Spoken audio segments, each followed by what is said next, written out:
Today we're going to be setting up an enclosure for our new Western Hingeback tortoise. Here's the Hingeback room, and you can see we have this space right here and a rack for hatchlings. We've got the males. This was a bedroom. This was the closet in the bedroom. So the goal is to take the tortoise that's in that enclosure, her name is Heidi, and we're gonna set her up in a 6x2x2 stock tank that we'll put here, and we'll take this stack and put it in here, and this will be the nursery essentially for all the Hingebacks that hatch. And then here I can start going vertically. I want a nice deep substrate of 12 inches. That's why I've got the 2 feet deep. So we're going to put our turtle Blondie in. So we're gonna put our turtle Blondie in. Is it blonde? We're gonna put Blondie in there? Mm-hmm. Is it? Heidi. So we're going to put our turtle Heidi in there and see how she likes it. Yep. For starters. Yep. And then we'll see if she likes it, and that will be her new enclosure. Yep. So as many of you guys know, I like to use these Tough Stuff 110-gallon tubs, and they do work really well. However, they're difficult to go vertical.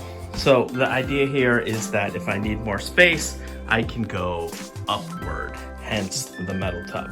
They're more expensive.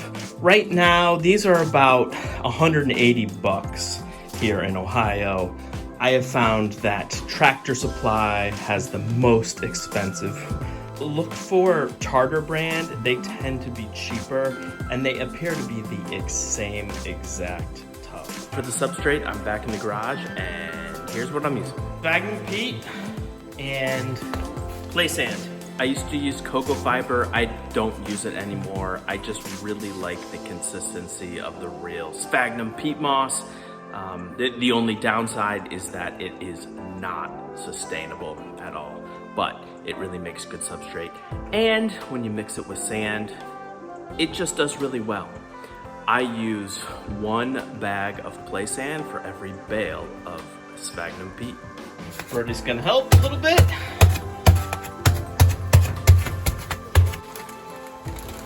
Birdie's gonna dump it.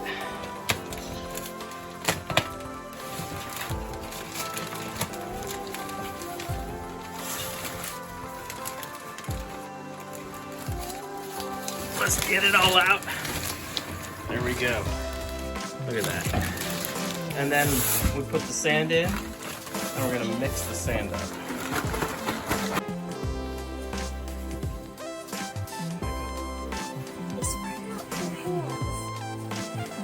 So everything's even. And there's sand pretty much everywhere.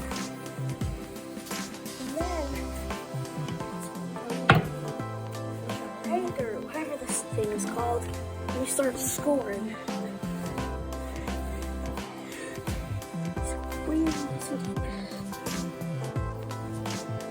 Good job, bro. And there we're done. 3 bags of peat, 3 bags of sand later. Water, a hide.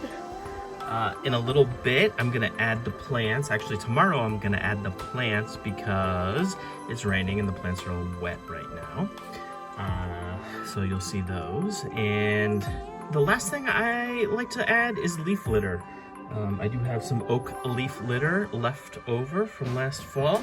So I hope this girl likes it. She came from Arizona. Shout out to Cameron Lamb Exotics and Jeremy Thompson for making this happen. So UVB is also coming, but here you can see her enclosure, quite big, about 10 inches of substrate. Let's hope this girl lays some eggs for us this winter. I've added Dracaena marginata and Dracaena fragrans. Those 2 plants are Madagascar and Africa. And look at this girl. She's exploring her cage, climbing on her hide. The last thing is to add UVB. This will be ready. I think she likes it. And how did I do? How does this differ from your enclosures? Tell me what you like to do. So let me know how I did. How does this compare to your tortoise enclosures? Did you get any ideas? Do you suggest that I do something differently? Let me know in the comments. We'll see you next time. I'll talk to you later.